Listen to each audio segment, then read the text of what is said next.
Ayan po at kumusta na po kayo? Ayan at nagbabalik po tayo ngayon at para naman po dito sa ating raffle draw, ika nga. So maraming salamat at patuloy kayong sumusubaybay dito at ang akin naman po dito ay makapagbigay lang ng kaunting tulong. Bagamat barya-barya ito ay pagpasensyahan nyo na po. Ayan at bago po yan ay ito muna.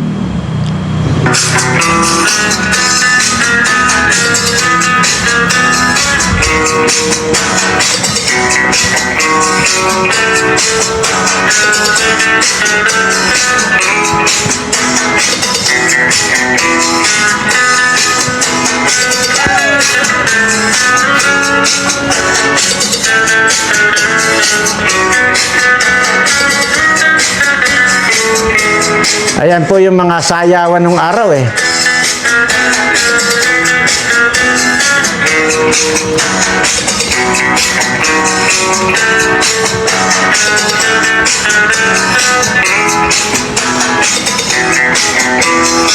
Ahay, nako. Ayan po at medyo magpa-good vibes muna tayo. Dahil nga napakarami na po nating problema sa bansa natin. At panoorin nyo po yung in-upload ko kanina ng alas 8 doon sa Berana Live Studio TV dahil doon po ay diniscuss ko yung fake na itlog at para hindi po kayo ma-biktima ng mga fake na itlog na yan na nakakakanser at nakakatunaw ng atay. So yun po, panoorin nyo po yung video yung in-upload ko kanina doon sa Berana Live Studio TV para malaman po ninyo na mayroon na pala ang fake na itlog ngayon. Imaginin mo, para lang kumita yung mga animal na mga negosyante ay gagawin na nila lahat para lang kumita at wala silang pakialam doon sa pwedeng mangyari. Grabe, di ba? Right now, Sudan is in crisis. Sudan is the largest hunger crisis in the world. Families are struggling to survive. The need for help is more urgent than ever. Millions are displaced and facing hunger like never before. The World Food Program is on the ground delivering life-saving food and aid, but we can't do it without your support. Please donate now. Okay. Ganyan na po kahirap ngayon sa Sudan. Ayan na po yung sinasabi ko na hindi po malayong magaya tayo dito sa mga bansang wala na po talagang makain at minsan po ay mayroon po silang kinukuhang lupa as in lupa sa bundok po lupa. Ayawan ko po paano lang napoproseso. May hinahalo po sila tapos yun, nakakain po nila. Nakakapangilabot po. Dahil lang dito sa mga politikong mga walang pakundangan kung magwaldas ng pira ng bayan, malamang po magaya tayo dito sa kahirapan itong Sudan na ito. Ulitin po natin Humihingi na po sila ng donation. Right now, Sudan is in crisis. Sudan is the largest hunger crisis in the world. Families are struggling to survive. The need for help is more urgent than ever. Millions are displaced and facing hunger like never before. The World Food Program is on the ground delivering life-saving food and aid, but we can't do it without your support. Please donate now. Tingnan mo. Nakikiusap na po sila na mag-donate na. Grabe. Yun po yung sinasabi ko lagi dito. Na kayo namang mga politiko, sige, okay lang na magnakaw kayo. Sige, papayagan na namin. Ako pumapayag na ako magnakaw kayo. Huwag naman yung sagarin. Ang ginagawa ninyo, sinasagad nyo na limasin ang pira ng bayan, pati nga po itong mga reserve na ginto natin, ibininta nyo na, nasa na yung pira, nawala na. dahil dito sa pamimigay ng mga AX, mga tupad na yan itong si Romualdez. Ito yung mga ito yung mga taong kasumpa-sumpa talaga eh. Grabe. Madinin yan. Kaya ko lang po ipinarinig ito sa inyo. Ayoko na pong ipakita dahil nga hindi po natin kanyan. Grabe yung mga tao na aywan ko kung anong pinipilahan itong mga taong to. Grabe. Pero hindi po malayong mangyari sa atin yan. Mangyayari at mangyayari yan. Hanggat hindi tayo nagkaisa, hanggat hinahayaan natin itong mga iilang politiko ang nagkakamal ng salapi na yan ay tinatakas na nila at dinadala sa ibang bansa. Kayo rito na nandito na maiiwan ay sisiguraduhin ko sa inyo para na rin kayong sinusunog sa impyerno sa sobrang kahirapan. Ay ako po, sa totoo lang, ay bakit nga ba concern ako sa ganito? Bakit hindi ba ako kasama rito? Hindi po ako kasama kung tutuusin kasi anumang oras, pwede po ako manirahan sa Australia na kung saan ay mayroon po akong citizenship. Kung inyo po natatandaan, ay sinabi ko na po yan na inampun ako ng Australiano dati. Kaya pwede po ako manirahan sa Australia anumang oras na gustuhin ko. Pero ginagawa ko pa rin po ito na impormahan ko kayo. Kung tutuusin, hindi po ako apektado dito. Pero hindi ko rin po matiis na hindi maglabas sa inyo at hindi magbigay ng information sa inyo dito sa mga nangyayari sa atin.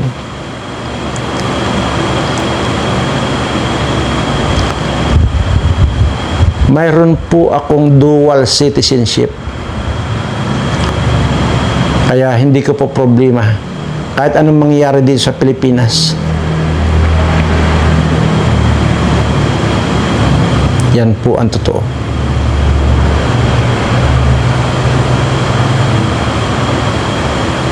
Dahil nga po siyempre, dito po ako isinilang sa bansang Pilipinas. Mahal ko po ang Pilipinas.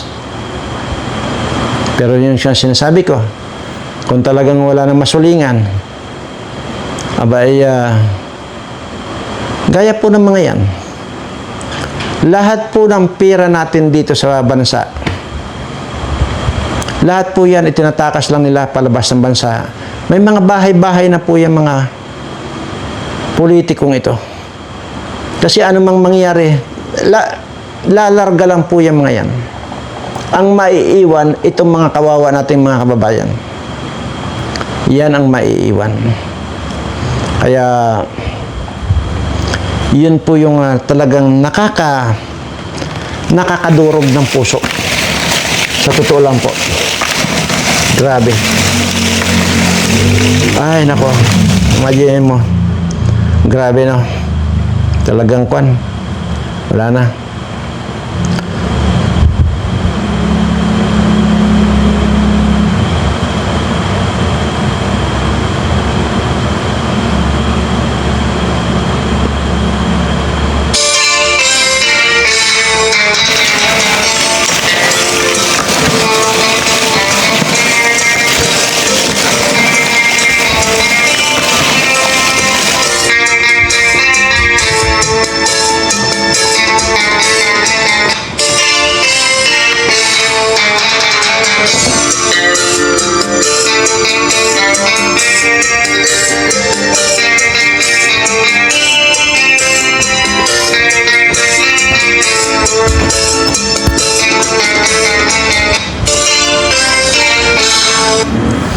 At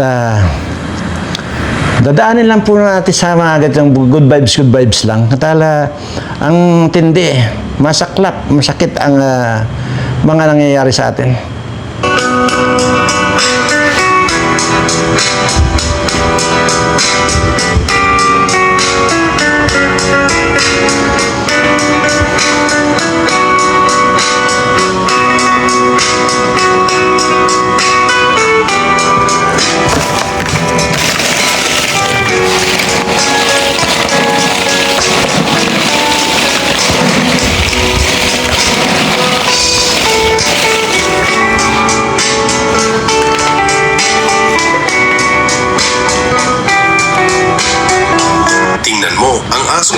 motion tracking device ka.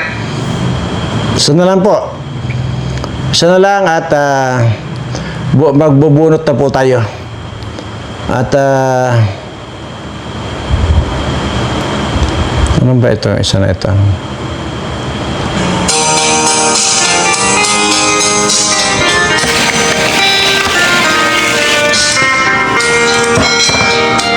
Yan po yung mga tugtugin ng araw sa mga sayawan. Ang lamig sa tainga.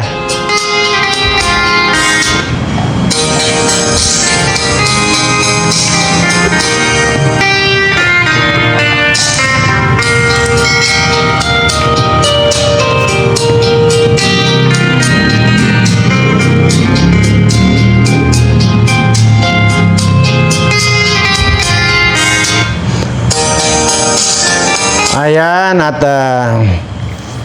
yun po. Bago po tayo tuloy sa ating bubunutin, uulitin ko lang po mga kababayan ko, subscriber ko man kayo o hindi, panoorin nyo po yung kaninang alas 8 na in-upload natin, yun tungkol po yan doon sa itlog na piki. So yun po.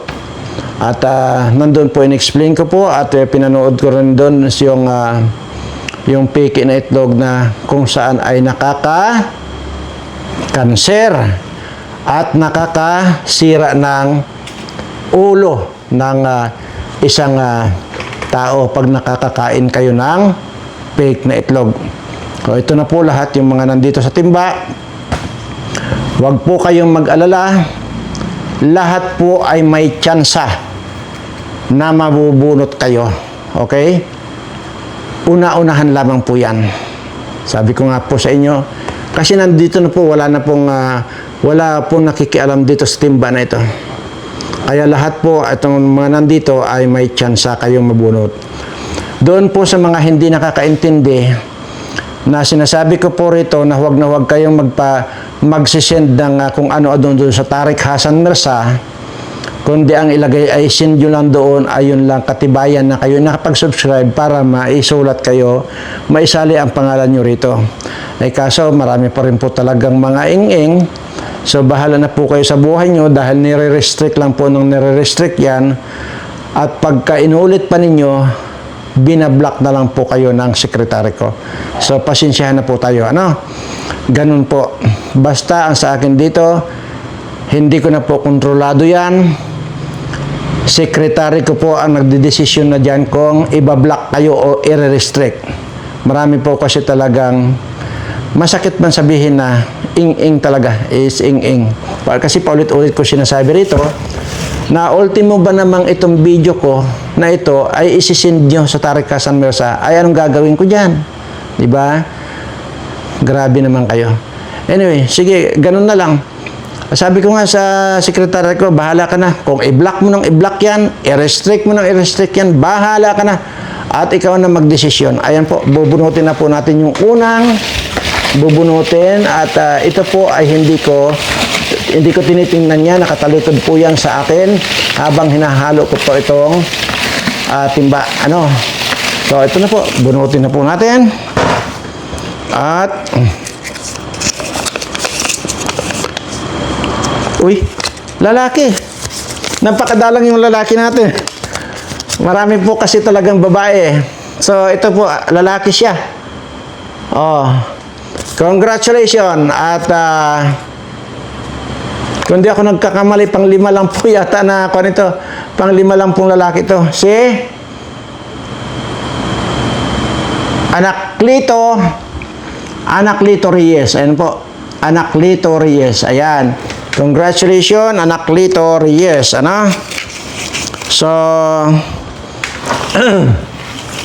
basta po yung kwan dyan, tawag dito, i-ready nyo lang po yung inyong mga cellphone para sa ganun ay tawagan kayo ng sekretary ko at i-ready nyo lang po yung inyong dapat sabihin, address or cellphone number dyan o paano bang ipadala sa inyo yung inyong mapapanalunan. At dahil po ito ay 10,000 lang naman bawat isa sa inyo, dahil hindi naman tayo nagpalya. Basta yun po, once na nagpalya ako, dodoblihin lang po natin ng dodoblihin yung kung sakali. Ano po? Ganun lang po ang style natin dito at sabi ko, una-unahan lang po ito. At yun. So, bunutin na po natin yung pangalawa. Yan po, binukan po yan, hindi ko po tinitingnan yan. At yan po ay hinahalo ko na nakatalikod sa akin ang timba. At yan, kukunin na natin. Aha.